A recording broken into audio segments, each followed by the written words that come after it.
Okay, hello everybody, this is Paul Power and Robert Nelson getting ready to read another installment of Keys to You, number 22.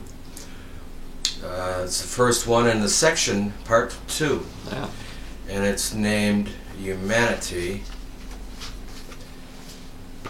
And it is January 3rd, 2019. Okay, humanity. Now the adventure begins. In the first part of this work, we have jointly cleared the path for the real adventure to take place. It is this adventure itself which is the most thrilling and fulfilling, and it will be as long or short term as you allow it to be. This adventure, of course, is humanity. Which brings me to a point I want to make here. First section of Keys, we redefined some terms. We'll be doing that all throughout Keys. But as we redefine terms, we're redefining ourselves by redefining the way our brains work. It's rewiring the way we think. It's an invitation. The entire book is an invitation to sanity.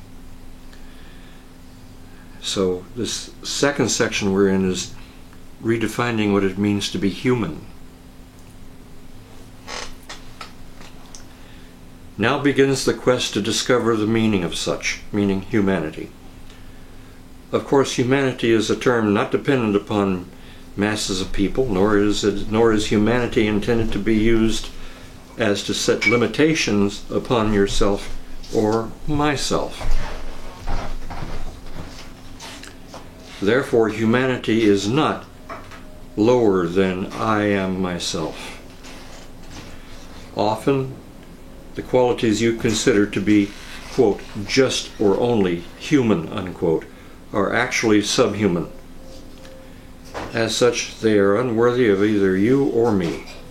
To attempt to justify qualities such as fear, separation, limitation, and reaction is to sell one's divinity.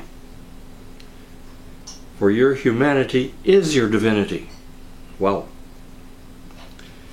never be ashamed of it in judging the human condition or even a quality of being human, then so am I judged as well. So never be ashamed of being human. Humanity is my shining vision of myself and our true nature. I have to tell you, in my situation, I'm not entirely human, as I think I've already explained on other videos. But there are a lot of times that I wish I was.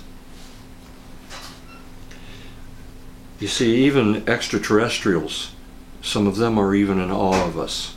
Some of them are afraid of us because of how far we've come in such a short time and what we're capable of being and doing. And some of them know that we might become the messiahs of the multiverse in the future. And some of them don't want us to ever get to that point. Most of them do. But it's not up to them, it's up to us, person by person. It has often been said that in order to reach me, one must deal with me on a level beyond humanity. This is delusional at best, for it fuels the separations that you believe exist between us, as well as between you and yourself. Capital S on self, meaning God. You may reach me through your brother and sister as through yourself, for this is exactly who I am. There's that final commandment again. It may seem as though I've transgressed all I have said previously. If you are me, and you are with me even now, and you are, then how is it you must reach me? You know, the thought of having to reach to God. This is not the dilemma it may seem to be. It is your brother and sister in human friendship, relationship in other words, which assists you to free yourself in order to clear your perception so as to become aware of my presence in you and one another as one. As such, you free your brother and sister likewise. This next one is boldface capitalized. Therefore, it becomes quite clear that I am simply the relationship shared in humanity which frees you to be the kingdom of heaven. Humanity, then, is the relationship I am. Those qualities which you attribute to me with love and innocence are in truth your own and your brothers and sisters as well. Please do not fail to be aware of this. In truth, to be human is to be divine and nothing less. So there go our needs to put down humanity or being human. To view another human being as being less than you or as being an object to be used or abused is literally to bastardize me. Oof. This, my beloved, you can never do. I am that quality within you that calls you to remember your brothers and sisters' identity as yours as mine. In me, you have the relationship and not the religion, for I am the relationship. And your humanity is your key to it. Now you can see the complete validity of the golden rule. I do love you, my fine divine human son, God.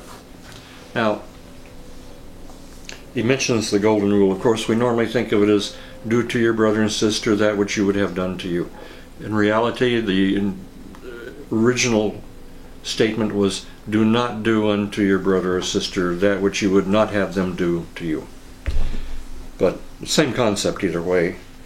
You know, there are times when God says, if you do this, that means you do that to me. I don't get the feeling of, oh my God, you wouldn't do that to God. He can throw thunderbolts, lightning bolts. No. It's more a feeling of, why hurt someone you love and someone who loves us? That's simple. Can't really hurt God, but we can hurt ourselves. You know, why do something in the face of someone who loves us? Also, I never get the feeling that God is looking at us like, oh gosh, why didn't I wait till after my second cup of coffee before I started creating humans? Oh well. No. He looks on us with the pride and fulfillment that we are because we're Him. We're His vision of Himself. And He loves what He sees. We're invited to do likewise. So you see, in this section, we're redefining humanity.